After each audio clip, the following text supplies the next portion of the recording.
Ça va? Ok. Alors bonjour à ceux qui sont au loin. Je sais qu'il y a des Parisiens. Mes beaux-parents sont probablement devant l'écran, donc coucou à toi Jacques et Lydie, à vous, pardon. Et puis tous ceux qui restent à la maison, je sais qu'il y en a plusieurs. Il y en a qui ont eu des semaines chargées, qui n'ont pas eu le temps d'aller faire leur contrôle, le test, et donc ils ne sont pas parmi nous. En tout cas, on pense à vous et on espère que la semaine prochaine, on pourra tous être là. On doit décider ça cette semaine et on espère que vraiment on pourra essayer de jumeler notre façon de faire les cultes pour que tout le monde puisse y participer. Ça veut dire avec et sans test. Je donne juste une petite précision pour ceux qui étaient là ou qui n'ont pas été là cette semaine. Si vous voulez revoir le texte, vous pouvez. On a mis le lien pour le petit magazine.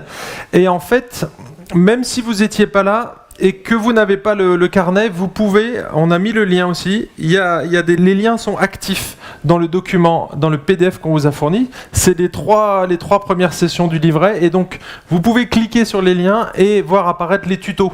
Donc voilà, donc le premier, c'est l'explication de la philosophie du manuel. Et puis après, ça c'est un descriptif des leçons. Voilà, donc comme ça, vous ne manquerez rien. Si vous avez manqué la première, vous pouvez toujours rattraper. Voilà, donc j'arrête là pour les annonces. Est-ce que vous connaissez Apollo? Apollon ou Apollo? Apollo 11. Est-ce que ça vous dit quelque chose? Apollo 11, c'est vraiment particulier. Il y en a eu plusieurs de missions, mais celle-là, elle a un goût tout particulier pour les Américains. Est-ce que vous savez pourquoi? Ah non, l'échec est au 13. Le 11, c'est quoi Apollo 11? Et voilà, c'est le jour en 69, donc c'est un petit peu plus de 50 ans maintenant. C'est le jour où 3 hommes ont pu marcher sur la Lune. D'accord? Ça, c'était leur objectif. Ok? Et donc, effectivement, on a ces 3 personnages. Donc Neil Armstrong, Edwin Buzz Aldrin et Michael Collins qui ont pu marcher sur la Lune. Alors je vous pose une question. À votre avis, est-ce que la NASA a envoyé 3 volontaires dans un hélicoptère en leur disant « Allez-y les amis, vous êtes plein de motivation, vous pouvez y aller foncer ». Est-ce qu'elle a fait ça à votre avis? Comment la NASA s'y est pris? Vous n'avez pas une petite idée? Elle a choisi 3 candidats. Elle n'a pas pris n'importe qui. Elle a choisi sur le volet. Et je peux vous dire que les sélections sont drastiques parce que ces hommes ont fait des tests, mais très très poussés. Vous savez combien d'accélération on prend quand on est dans une centrifugeuse comme celle-ci? Vous savez, les accélérations en Formule 1, on appelle ça des G, c'est quand on dépasse la pesanteur. D'accord? En général, 3, 4 G, vous avez le sang qui vient plus, vous voyez plus rien en fait. Vous savez combien il y a d'accélération dans une centrifugeuse? 9 G. Vous prenez 9 G, alors souvent ils tombent dans les pommes, hein, mais c'est un exercice qu'on leur demande de faire et il faut qu'ils résistent à ça. Donc on n'envoie pas n'importe qui dans l'espace, la plupart sont ingénieurs. Et puis entre nous, si vous deviez partir dans l'espace, est-ce que vous partiriez simplement parce qu'on vous a dit qu'il y avait un super projet qui était sympa et qu'il y avait un gars qui avait une idée, qui a lancé une fusée? Franchement. Moi, je pense que s'il y a ma vie qui est en jeu, je vais vérifier chaque boulon. Je vais regarder les plans, m'assurer qu'il y a des gens qui travaillent bien et qu'il n'y a rien qui est négligé. Parce que quand on monte là-dedans, on ne sait pas si on va revenir. Hein. Il y en a beaucoup qui ont explosé en vol, d'autres au décollage. Et puis d'autres, voilà, il y a eu quand même dans l'histoire des incidents avec les fusées. Celle-là, elle a réussi et merci Seigneur, il y avait un chrétien dedans. Enfin, il est devenu, je crois, après. Et mon épouse l'a rencontré. Ouais, il s'est converti après. Quand il a observé la Terre, Il a dit « Waouh !» C'est James Irwin, il est décédé aujourd'hui, mais il a été impressionné. En tout cas, moi je sais qu'à leur place, j'aurais scrupuleusement vérifié, avant d'être convaincu de monter dans cette navette, j'aurais vraiment étudié tous les détails, et puis bien sûr... il aurait fallu que je sois en accord avec la NASA et que je respecte aussi leur contrat. Vous voyez, donc c'est un contrat finalement. Et donc on voit que ces astronautes ne sont pas partis la fleur au fusil, n'est-ce pas ? Ils étaient équipés et on leur a donné un bel outil. Hein. Je veux dire, un outil comme celui-là, ça coûte des millions et le projet en lui-même, c'est plusieurs milliards de dollars, vous imaginez. Donc quand on investit pour un objectif aussi précis et aussi ambitieux, eh bien, on veut que ça réussisse. Eh bien, vous savez, je pense qu'ils ont un petit peu imité, quelque part, Jésus. Parce qu'il y a 2000 ans, Jésus, il avait aussi une mission à accomplir. Lui, c'était pas d'aller sur la Lune ou de nous faire aller sur la Lune, mais c'est de nous faire aller au ciel. Donc presque le même objectif. Seulement il y en a un qui est un ciel spirituel, alors que là c'était quelque chose de bien matériel, hein, la Lune. Et du coup, est-ce que Jésus a envoyé 3 volontaires ? Non. Jésus, il a choisi, lui aussi, son équipage. Il a choisi 12 hommes. Bon, tous ne sont pas arrivés. Il y en a un qui s'est planté en route. Mais il y en a quand même 11 sur 12 qui sont arrivés jusqu'au bout. Et est-ce qu'il les a envoyés comme ça, simplement, après les avoir choisis ? Non. Il a pris 3 ans pour les former. 3 ans pour les former. Et donc, ils ne sont pas partis la fleur au fusil. Leur objectif, ce n'était pas d'atteindre la Lune, mais le ciel. Mais c'était surtout, ou tout au moins, de participer à la croissance du royaume de Dieu. Et Dieu les a équipés en fonction de leurs besoins. Et c'est ce qu'on va découvrir ce matin au travers d'un extrait assez court, il y a 6 versets ce matin, dans le livre des Actes. Et donc on prend la suite, on s'était arrêté au verset 2 dans le premier chapitre, et ce matin on poursuit, et on va lire les versets 3 à 8. Et donc le titre de ce message, c'est « Les derniers préparatifs avant la grande mission ». Les derniers préparatifs avant la grande mission. Et donc je vous invite à lire avec moi les versets 3 à 8. C'est à eux aussi qu'avec plusieurs preuves, il se présenta vivant après avoir souffert et leur apparut pendant 40 jours en parlant de ce qui concerne le royaume de Dieu. Comme il se trouvait avec eux, il leur recommanda de ne pas s'éloigner de Jérusalem, mais d'attendre la promesse du Père, dont, leur dit-il, vous m'avez entendu parler. Car Jean a baptisé d'eau, mais vous, dans peu de jours, vous serez baptisés d'Esprit Saint. Eux donc, réunis, demandèrent « Seigneur, est-ce en ce temps que tu rétabliras le royaume d'Israël ?» Ou le royaume pour Israël ? Verset 7, il leur répondit « Mais ce n'est pas à vous de connaître les temps ou les moments que le Père a fixés de sa propre autorité. Mais vous recevrez une puissance, celle du Saint-Esprit, survenant sur vous, et vous serez mes témoins à Jérusalem, dans toute la Judée, dans la Samarie et jusqu'aux extrémités de la terre. » Et on arrête notre lecture ici. Dans ce discours, Jésus va s'adresser aux 11 apôtres, d'accord ? Donc, le contexte, c'est ça. C'est pas directement pour nous. On va en tirer des applications, mais là, il s'adresse à ces 11 apôtres, d'accord ? Et donc, j'ai identifié ce matin 3 éléments clés dont les apôtres avaient besoin avant de poursuivre la mission de Christ. 3 éléments clés dont les apôtres avaient besoin. Le premier élément touche le domaine des convictions. Et effectivement, si on n'est pas convaincu par un projet, si on n'est pas convaincu par une personne ou même par un produit, si on est un vendeur, eh bien, il y a peu de chances qu'on s'investisse à fond et qu'on développe ce produit ou bien ce projet et qu'on participe à sa croissance. Eh bien, c'est la même chose dans le domaine spirituel, dans le domaine de la foi et de la mission. Et il y a des éléments indispensables, nécessaires pour poursuivre la mission du Seigneur et on doit être convaincu pour ça. Et le premier élément que j'aimerais relever ici, c'est leur besoin d'être convaincus de la résurrection de Christ. On le lit au verset 3. « C'est à eux aussi qu'avec plusieurs preuves, il se présenta vivant après avoir souffert et leur apparut pendant 40 jours en parlant de ce qui concerne le royaume de Dieu. » Et vous voyez ici, les apôtres avaient pas seulement besoin d'un bon message, mais aussi d'une bonne assurance pour le proclamer.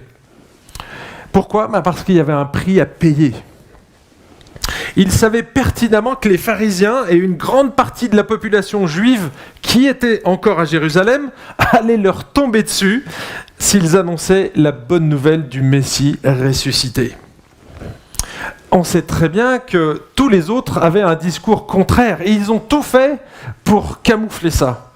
Le corps de Jésus, bien sûr, n'était plus dans le tombeau et ils ont dit qu'il avait été enlevé. Ils ont trouvé toutes sortes de subterfuges, de mensonges pour essayer de faire taire ce peuple parce qu'il y avait vraiment un mouvement qui commençait de naître. Et donc les disciples savaient pertinemment que si les pharisiens tombaient sur... excusez-moi, je relis la phrase que je viens de vous dire. Alors, je ne sais pas si vous êtes aussi comme ça, mais moi j'imagine que peu d'entre nous auraient été enthousiastes à l'idée de proclamer l'évangile et d'être persécutés pour un Christ qui était mort. Parce que c'est le cas. Si Christ n'était pas ressuscité, tous les apôtres, et bien sûr les millions de gens qui allaient suivre dans l'histoire, eh bien ils allaient mourir pour rien, ils allaient souffrir pour rien, ils allaient être des martyrs pour rien. Si Christ n'est pas ressuscité, les amis, notre foi est vaine et le message de la Bible, c'est un pur tissu de mensonges. Et d'où l'importance d'être vraiment convaincu que Jésus est ressuscité. Et vous savez quoi, Jésus, eh bien, il savait ça. Il savait que les apôtres avaient besoin de preuves. Et c'est ce qu'il va leur apporter pendant 40 jours. C'est ce que dit le texte, en fait. Entre le moment où Jésus est mort et ressuscité, et avant son ascension, il s'est passé 40 jours. Et donc, pendant ces 40 jours, Jésus va les entretenir, c'est ce que dit le texte, sur le royaume de Dieu, et va leur donner des preuves. Regardez le début du verset. C'est à eux aussi qu'avec plusieurs preuves. Et donc, où se trouvent ces preuves ? Eh bien, elles se trouvent dans les évangiles et aussi dans l'épître aux Corinthiens. À un moment donné, on voit l'apôtre Paul, 1 Corinthiens 15, qui va donner une liste de gens qui ont vu le Christ ressuscité. Mais les apôtres ont eu une révélation particulière, c'est qu'ils ont fait des choses avec Jésus. Et le mieux placé pour parler de ces preuves, qui c'est ? C'est bien sûr Luc. C'est Luc parce que lui, il a cherché... le mieux placé, je ne sais pas si c'est le mieux placé, mais lui, il a été interviewé les disciples, d'accord ? Donc c'est le journaliste, quelque part, et il sait ce que les autres ont vu parce qu'ils lui ont raconté. Alors, je vais vous donner ici 4 preuves de la résurrection de Jésus. Et le contexte, c'est... Oui, j'ai oublié de vous donner ça comme info, c'est que,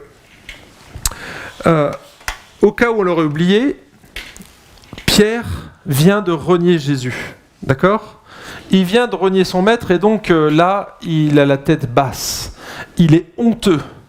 Mais il n'est pas seul à avoir renié Jésus. Marc, chapitre 14, verset 50, nous dit « Alors tous l'abandonnèrent et prirent la fuite. » Entre le moment où Jésus est arrêté et le moment où il est crucifié, tous les disciples sont partis. Donc je peux vous dire qu'ils n'en menaient pas large. Ils avaient honte, ils étaient... tout petits, et d'ailleurs ils étaient dans la chambre haute en train de se lamenter. Et ils se disaient, mais on n'a rien compris, on s'est fait tromper, on a passé 3 ans aux côtés de ce Jésus, et voilà, il nous a menti quelque part, parce qu'il nous a dit qu'il reviendrait, qu'il allait instaurer son royaume, et il n'y a rien qui se passe. Et là, ils ne comprennent pas. Et donc, Jésus connaissait leurs craintes et leurs besoins, et c'est la raison pour laquelle il va les rassurer en leur donnant 4 preuves de sa résurrection. Il y en a beaucoup d'autres, mais là, ici, j'en relève 4, juste dans Luc chapitre 24. Si vous avez vos Bibles, prenez-les au chapitre 24, on va lire le texte, vous allez voir, à partir du verset 32. Alors, le contexte... Je ne sais pas si vous vous souvenez de ce récit, on est donc entre la résurrection et l'ascension, et on est quelques jours, quelques heures après la résurrection. Il y a les disciples qui vont dans une ville qui s'appelle Emmaüs, des disciples, on ne sait pas qui c'est, mais on sait que c'est 2 disciples qui marchent et qui sont en train de raconter, et ils sont tristes. Alors, ils racontent des choses qu'ils ont vues extraordinaires, et en même temps, ils sont tristes parce que c'est pas ce qu'ils voulaient qu'il se passe. Ils pensaient que les Romains allaient disparaître et que le Messie allait instaurer un règne. Mais c'est pas du tout ce qui s'est passé. Jésus, il meurt sur une croix comme un vulgaire brigand et il n'y a rien qui se passe, de particulier en tout cas, en apparence. Et on va voir qu'ils avaient besoin justement d'être regonflés à bloc. Ils avaient besoin de preuves de la résurrection. Et donc Jésus, hop, il débarque avec eux, il arrive, ils sont en train de marcher, donc ils rentrent chez eux, c'est une 12aine de kilomètres de Jérusalem, Emmaüs, et donc ça prend un petit moment quand même, ça prend un petit moment pour rentrer à pied, et donc il arrive, hop, il débarque au milieu, et regardez ce que dit le texte. Donc c'est les disciples qui parlent ici. « Notre cœur ne brûlait-il pas au-dedans de nous lorsqu'il nous parlait en chemin et nous expliquait les Écritures ?» Oui, alors attendez. Je vous ai oublié de vous donner encore un élément, c'est que là j'ai pris le texte un petit peu trop tard. Et donc les 2 disciples ont été justement captivés par ce que Jésus disait. Et donc ce qu'ils ont voulu faire, c'est qu'ils l'ont invité à la maison et ils lui ont dit « Mais écoute, viens manger avec nous ». Et donc Jésus est venu et donc il mange avec eux. Et là, au moment de rendre grâce, il voit sur ses mains les marques des clous. Et c'est à ce moment-là qu'ils prennent conscience que Jésus, c'était Jésus à qui il parlait, et chouf, Jésus se volatilise. Littéralement, il disparaît du milieu d'eux. Et alors, ce qu'ils font, c'est qu'ils rentrent, ils remettent leurs baskets, ou leurs sandales qui étaient encore toutes chaudes et humides du trajet qu'ils avaient fait, et ils repartent directement dans l'autre sens pour avertir les apôtres, qui eux étaient restés à Jérusalem. Et ils veulent absolument leur dire. Et on est là. Et regardez ce qu'il dit. « Notre cœur ne brûlait-il pas au-dedans de nous lorsqu'il nous parlait en chemin et nous expliquait les Écritures ? Ils se levèrent à l'heure même, retournèrent à Jérusalem et trouvèrent rassemblés les 11 et leurs compagnons qui leur dirent « Le Seigneur est réellement ressuscité, il est apparu à Simon !» Ils avaient une super nouvelle à leur annoncer. Mais, regardez ce qu'ils disent eux. Ils racontèrent ce qui leur était arrivé en chemin et comment ils l'avaient reconnu à la fraction du pain. Voyez ? Première preuve, elle est là, c'est qu'ils voient les stigmates de la crucifixion, donc les cicatrices, quand il rend grâce. Preuve numéro 2, verset 36. Tandis qu'il parlait de la sorte, lui-même se présenta au milieu d'eux et leur dit que la paix soit avec vous. Ils s'étaient enfermés dans la chambre haute, ils avaient peur d'être attaqués. Ils étaient enfermés, ils avaient verrouillé les portes et Jésus il débarque au milieu. Il n'ouvre pas les portes, le monsieur. Oh, c'est étrange. Eh bien oui, ça c'est la preuve numéro 2. Il le voit apparaître miraculeusement au milieu d'eux et il se présente. Là, je veux dire, s'il y a quelqu'un qui s'était téléporté comme ça ce matin, tout le monde va le remarquer. Eh bien, c'est ce qui se passe. Donc ça, c'est la preuve numéro 2. Verset 37. Saisi de frayeur et de crainte, il pensait voir un esprit. Il n'y avait pas encore d'hologramme à l'époque, mais c'est ce qu'il pensait vraiment. Et regardez ce que Jésus va faire. Verset 38. Mais il leur dit, pourquoi êtes-vous troublés ? Pourquoi ces raisonnements s'élèvent-ils dans vos cœurs ? Voyez mes mains et mes pieds, c'est bien moi. Touchez-moi et voyez, un esprit n'a ni chair ni os, comme vous voyez que j'en ai. Et en disant cela, il leur montra ses mains et ses pieds. et probablement qu'ils ont touché. Le texte ne le dit pas, mais c'est lui qui propose. Donc je pense que, mais allez-y, touchez, je ne suis pas un esprit. Vraiment, vous pouvez me toucher en chair et en os. Alors je ne sais pas quel type de chair et quel type d'os, mais c'est un corps ressuscité qu'il a là, avec les traces de la crucifixion.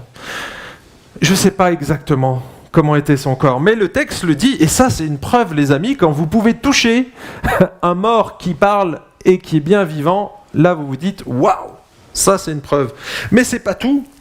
Verset 41, comme dans leur joie ils ne croyaient pas encore, vous voyez, comme on est dur à croire, on peut entendre, on peut voir, on peut toucher, et ben ça suffit pas.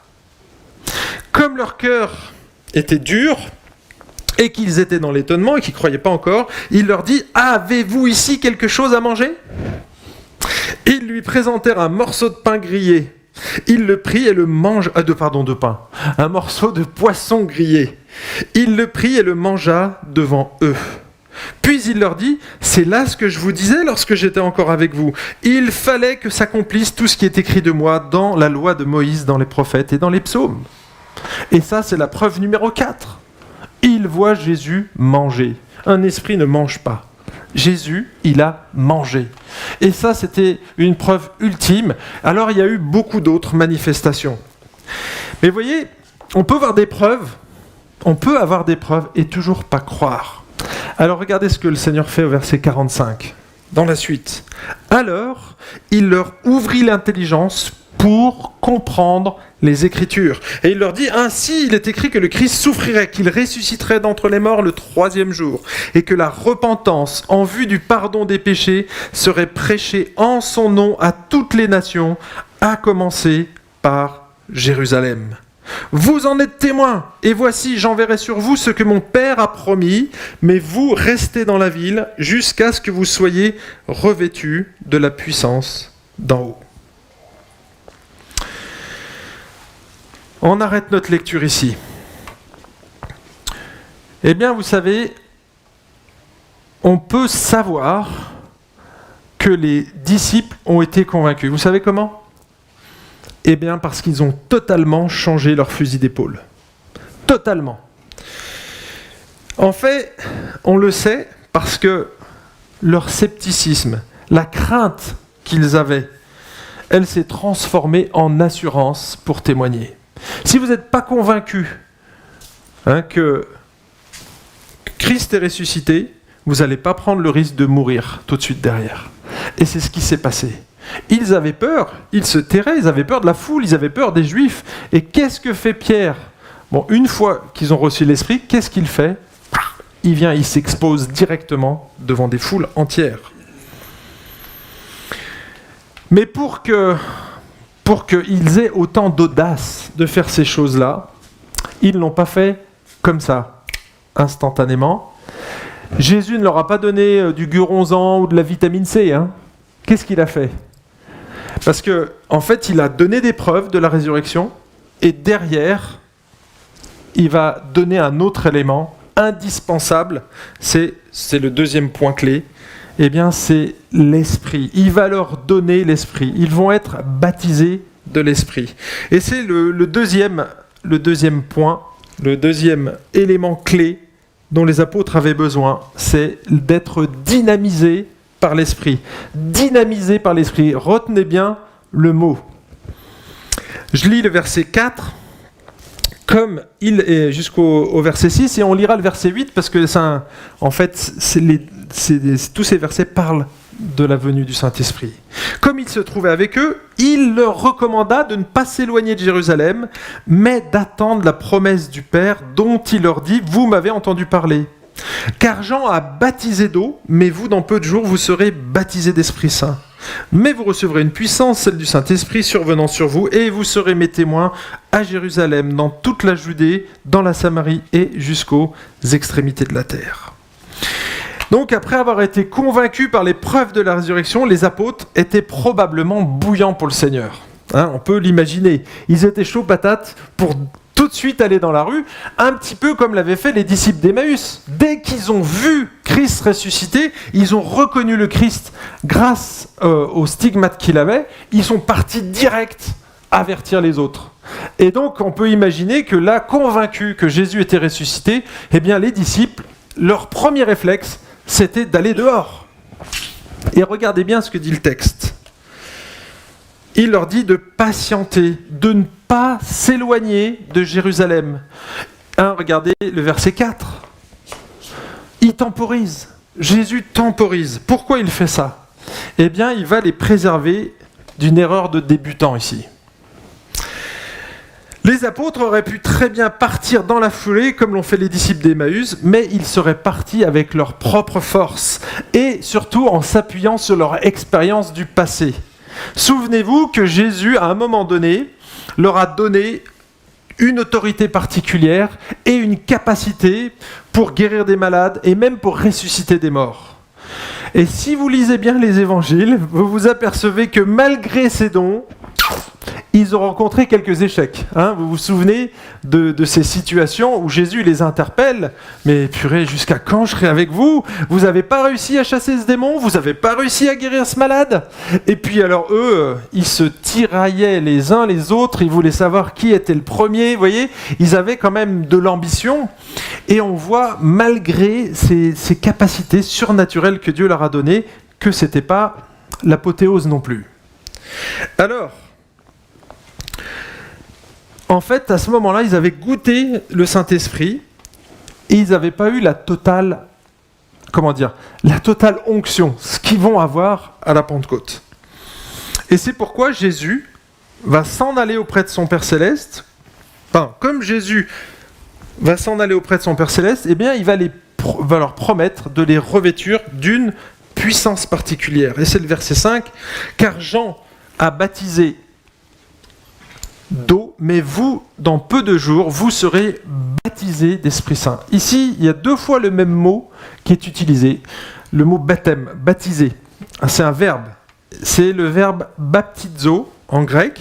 Alors, c'est relativement facile à traduire pour nous, mais ça ne veut pas forcément dire ce que le symbole qu'on a aujourd'hui. Baptizo, c'est un terme qui signifie plonger, immerger ou submerger. C'est une expression qu'on utilisait quand on parlait d'un bateau qui était coulé. Il est complètement sous l'eau, d'accord ? Donc il est totalement dedans. Alors si je peux me permettre une image, c'est comme si pendant son ministère terrestre, Jésus avait déposé sur l'esprit de ses disciples une forme d'onction, alors une sorte de pluie, une douche. Il les avait arrosés avec la douche de l'esprit pour qu'ils puissent goûter à la puissance de Dieu. Mais il les avait... Et maintenant, donc avec le Saint-Esprit, il va les immerger. Et là, c'est la grande baignade. D'accord ?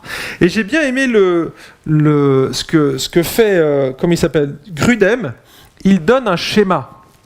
Alors, je ne sais pas si vous voyez ici le point rouge. Vous voyez ? Alors, en bas, là, ce trait du bas, c'est le siècle présent, à gauche. Donc c'est le temps dans lequel on vit. Ok ? Ici, c'est la Pentecôte. Mince, excusez-moi. Voilà.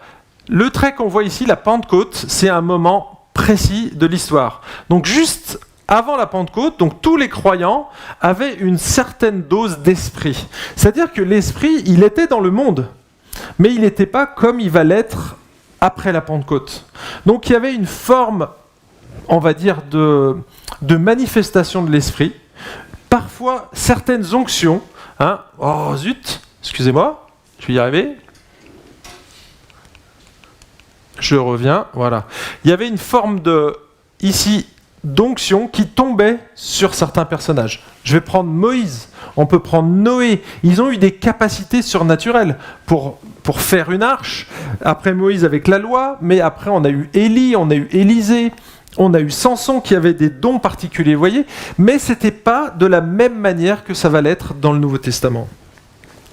Wayne Grudem, il dit « Les écrivains du Nouveau Testament utilisent l'expression, donc baptisé de l'Esprit, pour parler de l'entrée dans la nouvelle dispensation de l'Esprit. Ce baptême se produisit à la Pentecôte pour les disciples, mais pour les Corinthiens et pour nous, il eut lieu au moment de la conversion. » Et il fait une distinction. C'est que ici, là, vous voyez, c'est la Pentecôte. à la Pentecôte, il y a une inauguration qui va avoir lieu.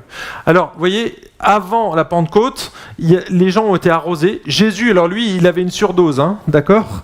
On va dire que lui, il était Dieu, donc il incarnait l'Esprit. Mais ici, à la Pentecôte, c'est la baignade en gros. Mais c'est pas forcément de l'eau, d'accord ? Parce que l'Esprit, c'est du vent. Donc c'est de l'air.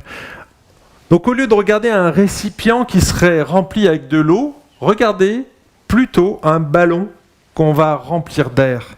Et donc il y aura de la souplesse, parce que dans le Nouveau Testament, si vous observez bien, il y a des gens qui ont reçu l'Esprit, et plus tard on les voit remplis de l'Esprit, ils firent telle ou telle chose. On retrouve cette expression plusieurs fois. Et donc, ils avaient la plénitude de l'Esprit, mais Dieu va remplir de temps en temps, et même nous, on est appelés à être constamment remplis du Saint-Esprit. Est-ce que ça veut dire qu'on l'a pas ? Ben si, parce qu'on a été baptisés du Saint-Esprit. On est déjà dedans, en fait. D'accord ? L'Esprit est déjà là, mais il peut souffler encore davantage, et donc en mettre un petit peu plus. Vous voyez ? Alors c'est un concept, les amis, hein, mais en fait on est obligé de modéliser ça avec des schémas pour qu'on arrive à comprendre comment ça fonctionne. D'accord ? Parce que si je vous avais dit, vous êtes un récipient avec de l'eau, une fois que la baignoire est pleine, on ne peut rien rajouter. Mais avec un ballon, on peut toujours rajouter de l'air. Vous voyez ? C'est juste la pression qui va monter et peut-être le volume qui va augmenter. Mais donc ça fonctionne de cette manière-là.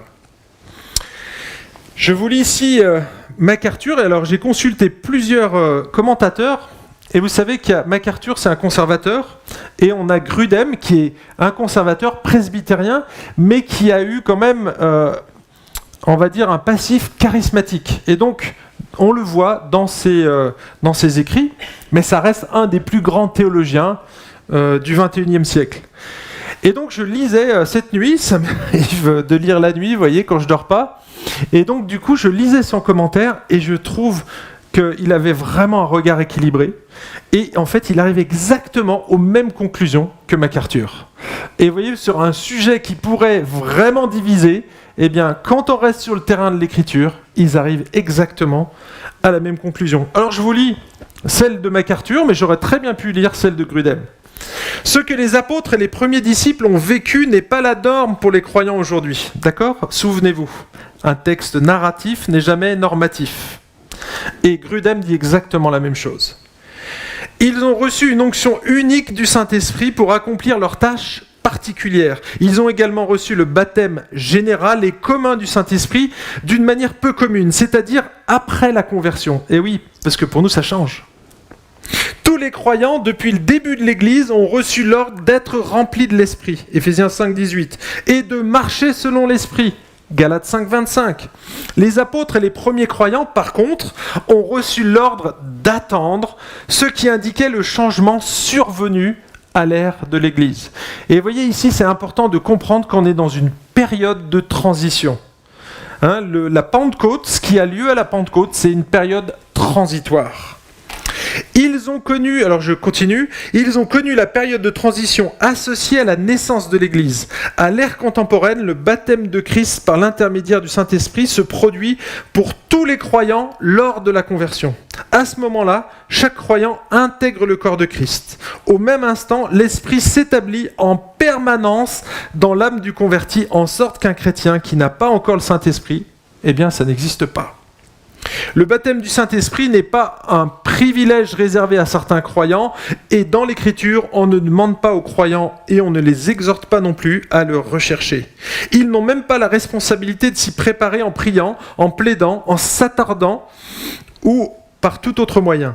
La voix passive du verbe traduit par « serait baptisé » indique que le baptême de Jésus-Christ par l'Esprit est une œuvre entièrement divine. Il se produit comme le salut lui-même par grâce et non par un effort humain. J'arrête ici la citation. Alors peut-être que ça vous fait beaucoup d'informations d'un coup. En tout cas, ça nous donne une explication pourquoi les apôtres ont fait des choses qu'aucun autre homme n'a pu faire dans l'histoire et ne fera jamais. N'essayez pas de croiser mon nom pour être guéri, parce que moi, je n'ai pas le pouvoir des apôtres.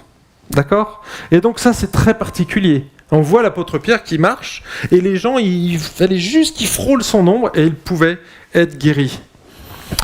N'attrapez pas des serpents, les amis, par la queue, parce que vous n'avez pas le pouvoir des apôtres. Ne buvez pas de l'eau de Javel non plus, parce que vous n'avez pas le pouvoir des apôtres. Eux, ils pouvaient boire des breuvages empoisonnés et rester en vie. Mais vous n'avez pas ce don. Et personne d'entre nous n'a ce don.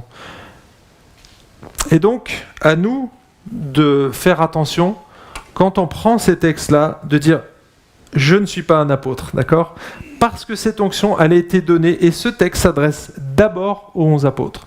Alors, il y a une inauguration. Je ne sais pas si vous avez déjà fait une inauguration à l'église ou pas encore.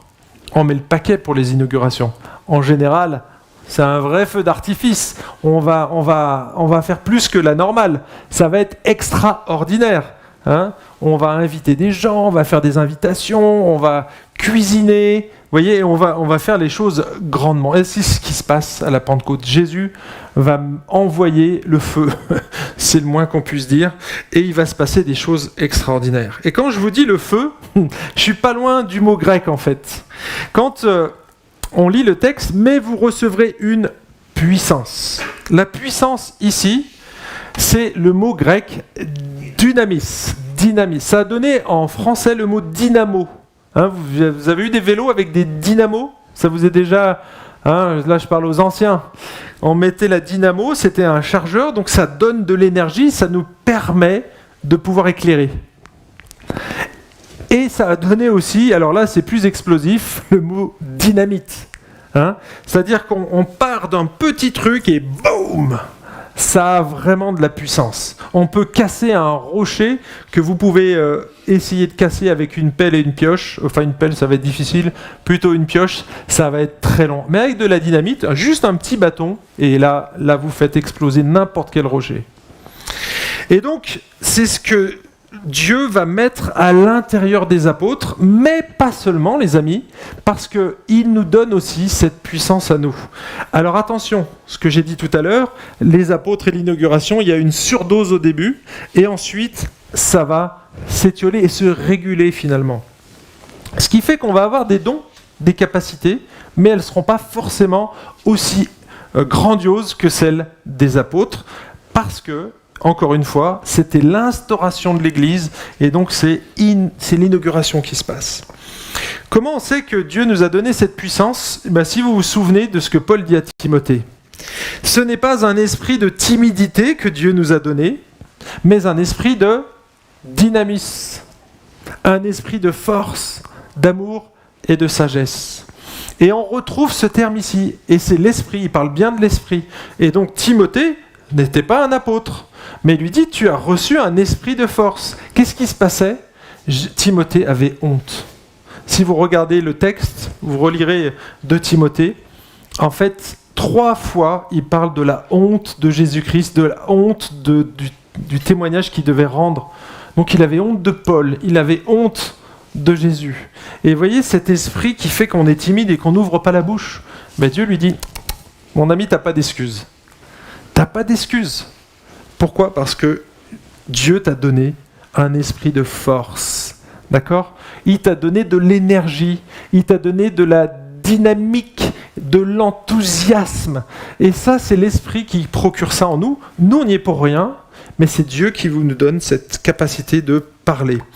Et donc, de parler à qui ? Là, le texte dit, déjà vos voisins, à Jérusalem, on reviendra sur ce texte, parce que finalement, ça traverse tout le livre, à Jérusalem, juste à côté, c'est pas le quartier, mais la région, la Judée, ensuite la région avoisinante et la Samarie, et jusqu'aux extrémités de la terre. Donc par l'Esprit de Dieu, Dieu va nous donner de la force, du dynamisme, de l'enthousiasme, du zèle, du courage, de l'audace et une joie intérieure pour qu'on puisse être ses témoins, même et malgré l'hostilité environnante. Donc si vous êtes à la maison, si vous êtes aujourd'hui ici, là, sachez que demain, quand vous allez reprendre le boulot, c'est le même esprit qui est en vous. Exactement le même qu'il y a dans Timothée. Donc je ne sais pas si vous vous sentez petit, mais appuyez-vous sur l'Esprit Saint. Demandez à Dieu qui réveille quelque part, qui vous redynamise intérieurement, et je peux vous dire que les choses vont changer. Pour l'avoir vécu et pour l'encourager régulièrement. Parce qu'on ne prend pas conscience qu'on n'est pas tout seul dans notre témoignage. Jésus, il nous précède et en plus, il nous aide. Il nous a équipés totalement pour être ses témoins. Dernier point que je vais relever ici, le dernier besoin des apôtres, c'est le besoin de changer de perspective. Regardez le verset 6. « Eux donc, réunis, demandèrent « Seigneur, est-ce en ce temps que tu rétabliras le royaume pour Israël ?» Et il leur répondit « Mais ce n'est pas à vous de connaître les temps ou les moments que le Père a fixés de sa propre autorité. » Vous vous rappelez au verset 4, Jésus s'était entretenu avec eux pendant 40 jours et leur avait parlé de quoi ? Du royaume de Dieu. C'est ce que dit le verset 4. Il s'était entretenu sur le royaume de Dieu. Donc, le fichier qui était ouvert dans leur tête, c'était quoi ? Eh bien, il nous a parlé du royaume de Dieu, donc pour eux, c'était évident que le royaume de Dieu devait être instauré maintenant. Il leur a parlé d'un royaume spirituel et eux, tout de suite, ils ont fait le pont. Ils étaient juifs, ils étaient patriotes. Et quand on parlait du Messie, pour eux, c'était un Messie historique, un Messie géographique, un Messie politique. Et donc, Israël allait reprendre les rênes, on allait botter le train des Romains, et donc ils avaient ça dans leur tête. C'était clair et net. Ils ne pouvaient pas imaginer autre chose qu'un règne terrestre. Alors Jésus n'est pas en train de nier qu'il n'y aura pas à un moment donné un règne terrestre. Il ne répond pas vraiment à la question. Regardez. Est-ce que c'est à ce moment-là que tu rétablis ? Et ça, c'est Jésus, tout à fait Jésus. Attendez les amis. Il vous pose une question. Est-ce que ça, c'est rouge ? Et lui, il répond, mais à côté. Il leur répondit, mais c'est pas à vous de connaître les temps. Les amis, il y a plein de détails qu'on aimerait connaître. Et Jésus nous dit, c'est pas le moment. C'est pas le moment. Il y a d'autres préoccupations plus importantes. Et la préoccupation ici, c'était quoi ? C'était le verset 8. C'est la mission. En fait, ils se préoccupaient parce qu'ils étaient encore centrés sur eux, ils étaient égoïstes et ils devaient changer leur paradigme. D'accord ? Ils devaient changer leur paradigme et ça, c'est difficile, les amis. Moi, je m'imagine si j'avais été sous le régime nazi, par exemple, et que j'avais vécu à Paris. Si j'avais pensé à un Messie qui devait arriver, à votre avis ? Si je voyais les Américains débarquer, forcément, je pensais eux qui allaient botter les nazis. Et c'était logique. Mais Jésus n'avait pas cette logique-là. C'était pas le moment. Le jour où il reviendra, il va installer son royaume. Mais ça, c'est pour plus tard. En attendant, il allait donner son esprit. Et il ne nous laisse pas orphelins. Il nous donne le Saint-Esprit pour qu'on puisse accomplir la mission qu'il nous a confiée. Alors, je vais conclure ici. Et j'aimerais relever trois éléments dans cette conclusion. 3 exhortations. La première, c'est qu'il faut vraiment être convaincu que Jésus est vivant. Et je te pose la question, et même à vous qui êtes à la maison, est-ce que tu es convaincu que Jésus est vivant ? Si ce n'est pas le cas, eh bien alors tu dois manquer d'assurance, non seulement pour témoigner, mais aussi pour l'éternité. Et Jésus nous dit, et nous laisse un texte clé, et c'est celui que vous avez sous les yeux ici. Il nous laisse un texte clé justement qui nous montre que la résurrection est fondamentale. Parce que sans la résurrection, on ne peut même pas être sauvé. Et sans croire à la résurrection, on ne peut pas être sauvé non plus. Regardez le texte. En effet, si de ta bouche, tu déclares que Jésus est Seigneur, et si dans ton cœur tu crois que Dieu l'a ressuscité d'entre les morts, tu seras sauvé. Car celui qui croit dans son cœur, Dieu le déclare juste, celui qui affirme de sa bouche, Dieu le sauve. Ici, Paul souligne 2 étapes indispensables pour bénéficier du salut. La première, c'est qu'il faut confesser oralement que Jésus est Seigneur. Confesser que Jésus est Seigneur, c'est premièrement reconnaître que Jésus est Dieu. Et la deuxième chose qu'il faut reconnaître, c'est qu'il est et qu'il devient mon maître. Quand on dit à quelqu'un que c'est son Seigneur, ça veut dire que je me soumets à ce roi. D'accord ? Si quelqu'un est votre Seigneur, c'est que vous êtes soumis. Votre patron, quelque part, est votre Seigneur. Vous devez vous soumettre. Il y a une loi, on doit s'y soumettre. Donc et c'est exactement ce qu'il faut faire avec Jésus. C'est que si on veut connaître le salut, il faut déjà reconnaître que Jésus est Seigneur. Si vous voyez juste en Jésus une bouée de sauvetage, eh bien vous ne pouvez pas être sauvé. Vous devez déjà abandonner votre vie entre les mains de votre Créateur et vous tourner vers Dieu. Vous devez accepter le moyen que Dieu vous propose pour être sauvé. Et ici, il vous demande de placer votre confiance, de faire confiance à Jésus. Et un disciple doit aussi mourir à lui-même, c'est-à-dire arrêter de cultiver l'idée d'un Dieu béni oui, et il doit suivre l'enseignement de Jésus par la force que Dieu va lui communiquer au travers de son Saint-Esprit. Donc vous voyez, déjà la première chose, c'est confesser oralement que Jésus est Seigneur. Ensuite, croire avec le cœur que Dieu l'a ressuscité des morts. Alors croire dans la Bible, c'est pas une simple adhésion intellectuelle. Il y a plein de gens qui croient que Dieu existe. Mais la foi en Jésus, c'est une foi qui va toucher nos motivations profondes et notre volonté. Si le fait de croire en quelque chose ne change pas, c'est qu'on n'y croit pas vraiment. Vous savez, il y a quelques mois, voire quelques années, j'ai fait de l'acrobranche avec mes enfants. Et on m'a donné un baudrier. Vous voyez, le baudrier, c'est un truc qu'on enfile et sur lequel on est attaché. Et donc, quand j'étais au sol, j'ai tiré dessus comme ça, je me suis dit, waouh, ça a l'air costaud le truc. Et je croyais franchement que j'étais en sécurité. À votre avis, comment je sais que j'y croyais vraiment ? Quand j'étais à 8 mètres de haut, et qu'on m'a dit, tu peux te jeter dans le vide, parce qu'il fallait se jeter dans le vide, on était accrochés, puis il y avait un gros précipice en dessous, je me suis dit, là, si je tombe, je meurs. Mais comment j'ai su que j'avais la foi dans le baudrier ? C'est quand je me suis jeté dans le vide. Eh bien, c'est exactement ce que Dieu nous demande. Notre foi, elle doit se vérifier à un moment donné. Qu'est-ce que ça change à ta vie ? Est-ce que tu te jettes vraiment dans le vide ? Est-ce que tu lui fais vraiment confiance, en fait ? Ça, c'est la foi qui sauve. C'est croire avec le cœur. Et ça se vérifie toujours par des actes.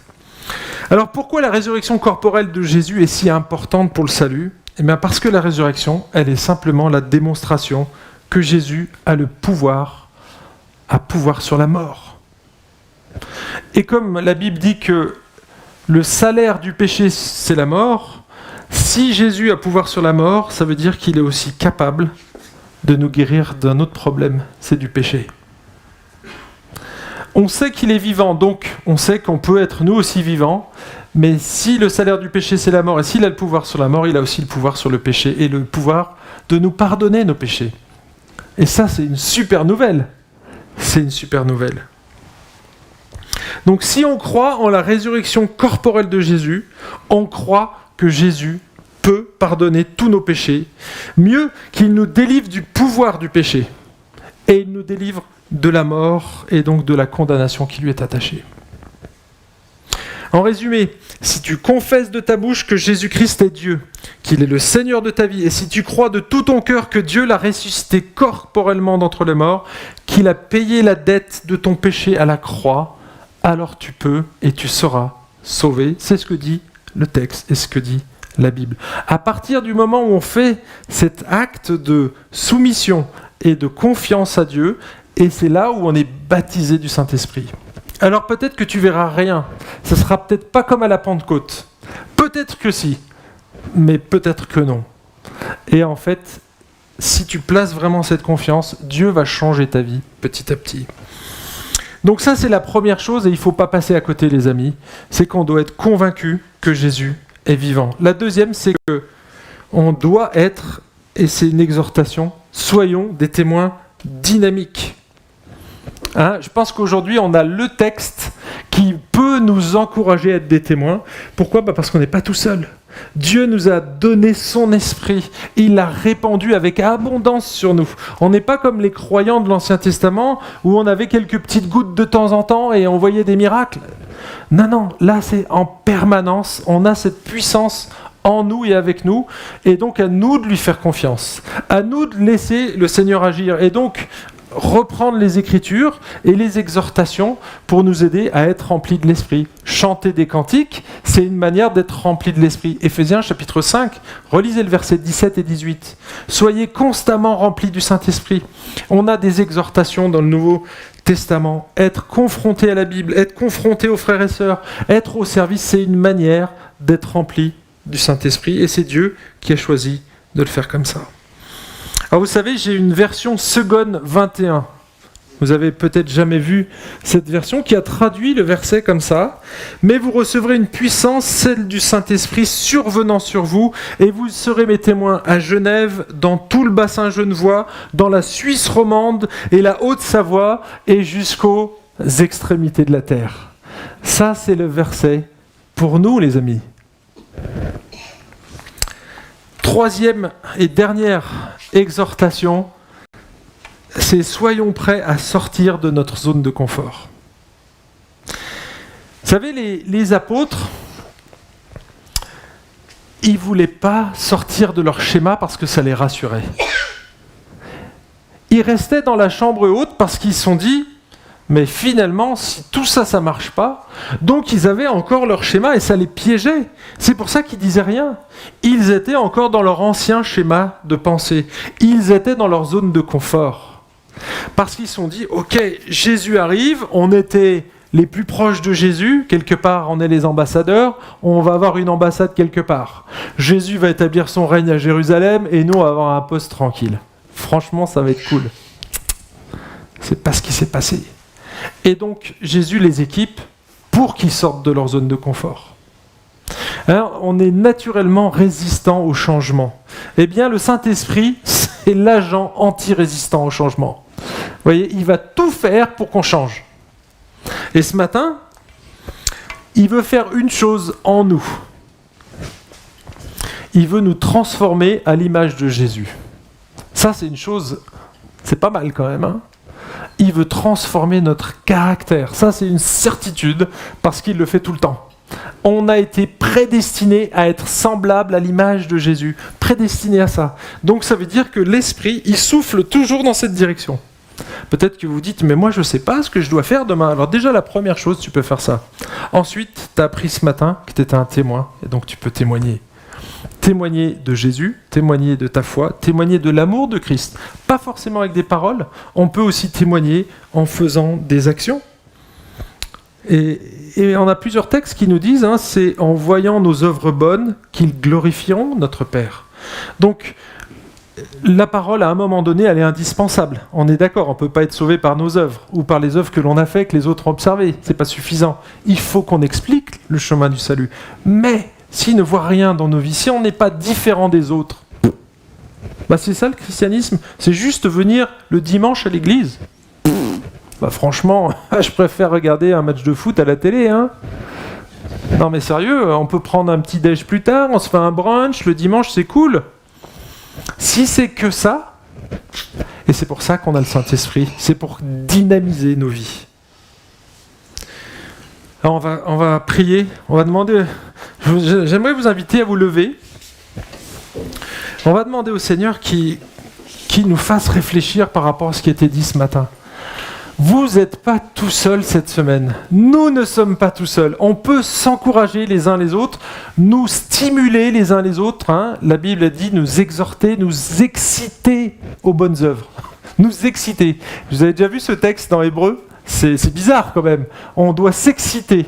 Donc quelque part, on va se titiller, s'encourager, se pousser aux bonnes œuvres.